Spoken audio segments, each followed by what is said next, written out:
This is the Calvin D Project, where we interview interesting people driven to change the trajectories of those they serve through learning, teaching, and writing.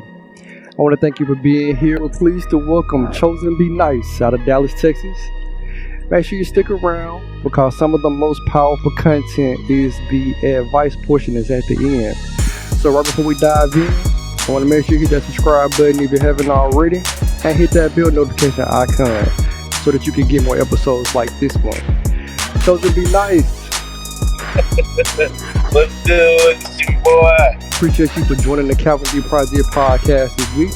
Tell me a little bit about yourself and your ministry. First of all, I chose to be nice. Yeah, I'm pretty much a laid-back person. I like to chill. I like to be with my family. I'm really laid back. I really be chilling.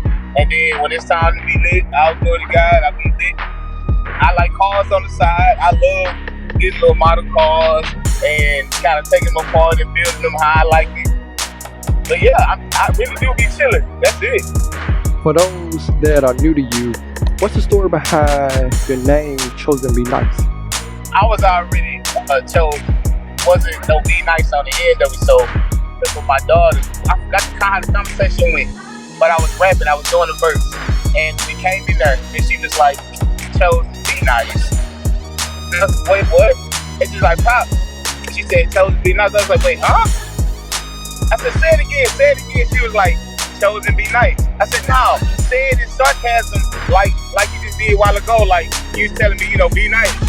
She was like, Chosen Be Nice. I said, I'm using that as my name. So I made her do the tag for it, and it's been happening from there. When did you start doing music for the kingdom? I was 10. My brother was 8. We were sitting in front of the TV watching Cash Money Millionaire. Okay. And everybody know about Cash Money and all them. So, mind you, we was in church, but like we didn't like the secular rap. Even at a young age, we didn't. We just like, it's too much. They saying too much, they doing too much. So we were just like, why don't we do it for God? Now, mind you, back then in Dallas, you didn't hear nothing about nobody doing Christian hip hop. We was like, okay, let's do it, whatever. Mind you, we trying to figure out how to do this. We knew about God, but at a young age, we just used what we was learning from church. So that's how it all got started.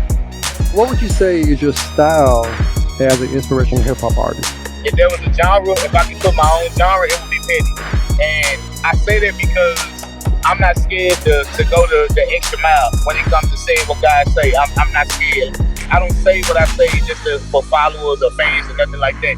If I lose followers or fans based off what God done told me to say, then it is what it is. But that's pretty much it. I'm going to tell the truth. If you listen to my music, people be like, I can't believe you said that. And I'll be like, yeah, I can. You can't be scared to move when God tell you to move or say what he tell you to say. I ain't scared. Who would you say is on your Mount Rushmore of inspirational hip hop artists? Oh. And that could be past and present. It's up to you. Okay, so I would say Yellow World, Adrian Butler. You see Yellow World, Adrian Butler. I would go with Crash and Jay Jones. Okay. I like that. Yeah. I like that. It would have been easy for you to find a hook and a beat and rap about glorifying other things. And you talk about the importance of keeping your spirit intact. Being an artist, it comes with a certain level of responsibility. What made you choose inspirational hip hop opposed to maybe rapping about other things? To be honest, I thought it was boring. Everybody was doing that. Where we from, everybody was doing secular rap, talking about girls and jewelry and money and cars and clothes. To me, it was boring. Even at a young age, it just sounded boring. Everybody was doing that. It was annoying. And I wasn't raised to talk like that, especially when it came to women. That's what made it the worst because I respect my mama so much. Ain't no way I would rap on a song calling women out their name. That was stupid to me. And then we was taught to appreciate what we got. So I wouldn't dare make music about getting to the bag or clothes or jewelry and stuff because the easier you get it, it's quicker to be gone. And we saw a lot of people die in our hood from glorifying that. So we were just like, nah, I'm good. Like, let's gonna go a different route. I couldn't do it. I would never do it. Plus, I love people. I love to see people smile. I want to do stuff that inspire people. So I've always been like that. And that's why I chose the other route instead of that rap. Some people act like they're too cool for God, and some people will go so far as to say being a Christian is boring. Now, I did an interview with Natalie J, and she was making a point that gospel artists are assigned souls. What is your opinion on inspirational hip hop being a vehicle to get the message to the souls? Well, to be honest, I've never ran into a moment where Christian hip hop is boring, or even just the Christian lifestyle in general. It's all in what you make it. People say that because you're not interacting with people, you're not going to the events, you're not on your face seeking God about the direction when it comes to your ministry. That's when you'll find yourself stagnated and bored. If you seeking God like you're supposed to when it comes to your ministry and putting Him as the foundation when it comes to your ministry, you'll never see a boring moment. I've been doing this for a long time, and if nothing else, I would tell anybody, if you're gonna rap about God, like inspire people to do this. I have fun as a Christian. I'm sorry, but we be lit and we have fun all the time. Every weekend we have fun. Being saved isn't boring. It's all in what you make. And plus, if you got your eyes glued to the things of the world, that's what you're gonna draw to. But I'm good on that. I'm cool on that. May y'all understand the significance of waiting on the Lord. Your song "Wait," which moved up to 6 on Rima Vibes gospel radio charts. What was your inspiration for your song "Wait"? Ooh, okay, so a lot of people don't know, but I've died a couple times. Literally died a couple times. I've had several strokes and heart attacks, and I didn't understand why. All in the process of me losing my daddy, me losing a couple cars, my mama getting sick, brother getting sick, the whole 9 yards. Everything just hit me at once. Me and my family was homeless. I'm talking about everything hit me at once. And I got to a point where I was like, God, you should have been here by now. Like, that's one of the reasons why when I start the song, I said I put God on the timer. I've been watching the clock. So I need a blessing, no, not a little bit, I need a lot. Because literally, I needed everything. When people say, like, I just need me, a couple dollars, nothing like that, no. I'm like, we in need of everything. And throughout that whole process of everything me and my family was dealing with, the sicknesses, the deaths, and all that type of stuff, God was just telling me to do one thing. He was just like, just wait on me. That was it. And I didn't know it was going to turn out like that, but I thank God it did, because that song right there speaks to me every time I play it. Even though it's my own song, every time I turn it on, it's just something different about listening to that song with just God telling you just to wait on me. Would you say that song ministers to you the most out of all these songs? Ooh, nah, I would say different type of pain does. I like that, yeah. That came from a deep, deep place. I've tried to rap that song a couple times, different places, and I ended up crying on stage because it's still some stuff that's going on in the background, and this pain that I'm really dealing with. I know it might sound crazy, me saying it because I said it in the song, but it really is different. It's stuff that I ain't never been through, but that song, Different Type of Pain, is something totally outside of what I've done, period. Yeah, you can feel it, like in the recording, man, you can feel it. I feel yeah. You said in the past, and I'm paraphrasing, to check on your strong friends. What do you mean when you say check on your strong friends? Why do you say that? Because, and this is even towards dealing with leaders and pastors and churches and all that type of stuff. The strong ones are always pouring out. They're always giving it all they got, giving you encouragement. Not knowing that they really hide behind a whole lot, like hide behind their smile and their joy, because even your strong friends are dealing with stuff. A lot of people that didn't know, and I was handling my mom and my brother at the same time, and opposed to my family, trying to go back and forth, checking on them and take my mama to appointments, her fight cancer, and me still trying to smile out in the process. And we're trying to help my family get on their feet. It's been hard. When I say hard, it's been hard, and a lot of people wouldn't understand it. But I smile throughout the process. And people expect us to be strong 24/7, not knowing that sometimes even your strong friends need some encouragement. So we're pouring out, but who's going to pour back into us? And that was one of my things. Check on your strong friends, because sometimes your strong friends need an encouraging word. We don't got it all together either.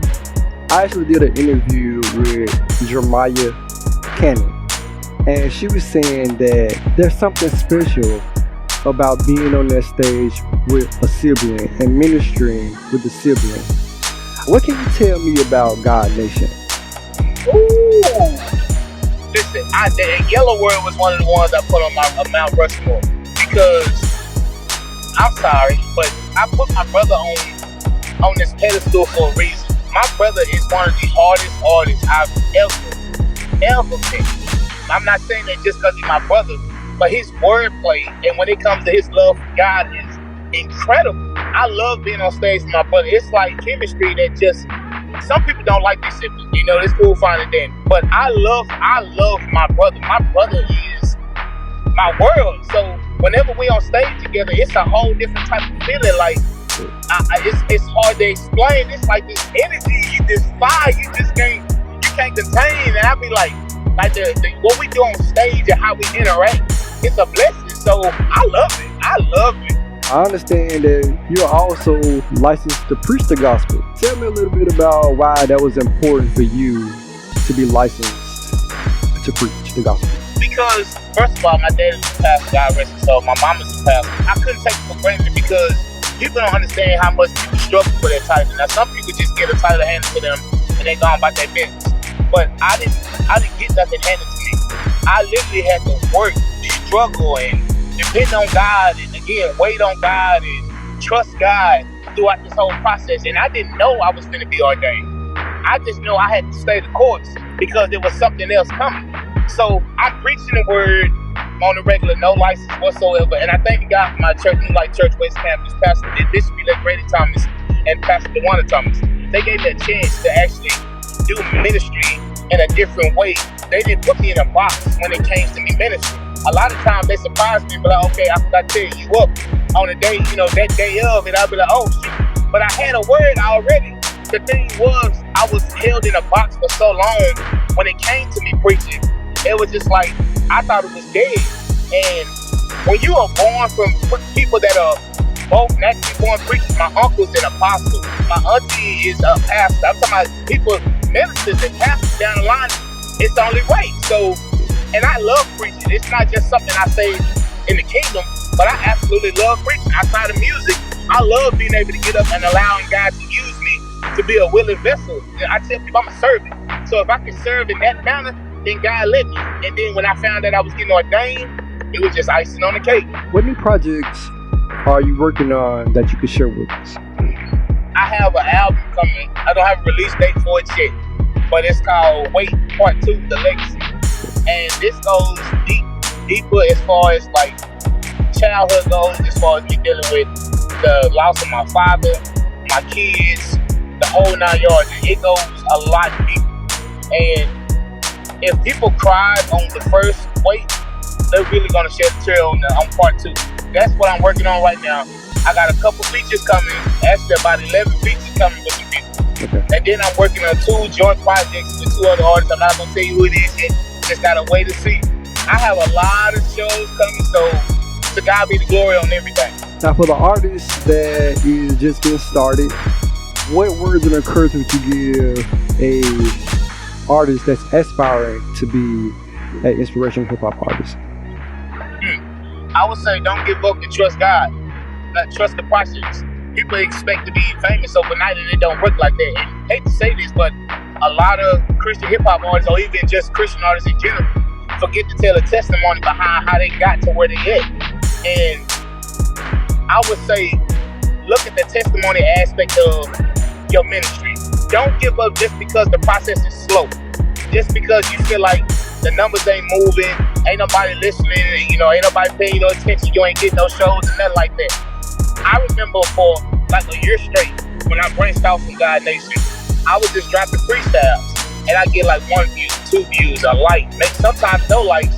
And I got to the point where I was just like, well, man, God, ain't nobody paying me no attention, so why do I need to keep? And you just keep going, keep pressing.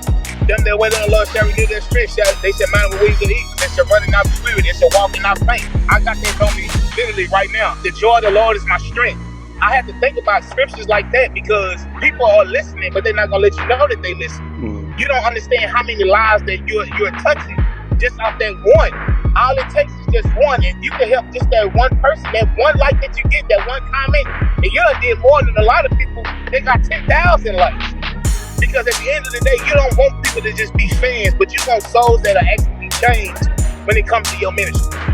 So keep going, trust the process, trust God, stand on his word, and don't fold just because the process looks slow.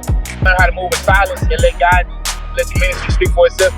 Yeah, you said something right there, because a lot of people, and I say a lot of people, can relate to that. Trust. Yeah.